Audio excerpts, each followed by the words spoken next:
What's my professional brand? That's this week's question in our series on how to motivate ourselves to have difficult conversations.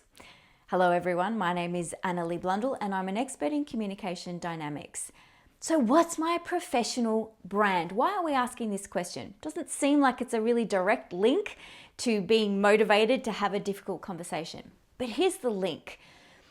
When you remind yourself about who you want to be in the world, it is easier to step into those behaviors, even if it's difficult.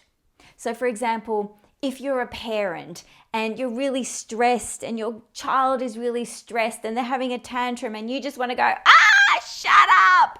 But you remind yourself, what kind of parent do I want to be?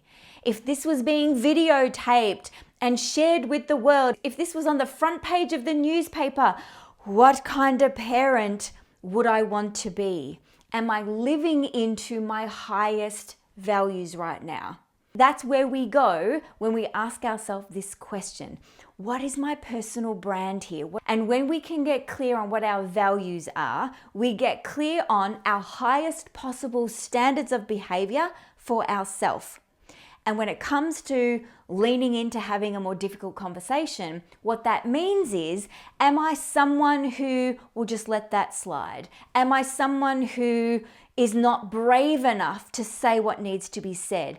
Am I someone who isn't up to the task of holding someone to account for something that has or hasn't happened? And what does that say about me as a leader? As someone who can take on bigger projects and more responsibility? Am I congruent with the professional that I see myself to be? That is the question for this week.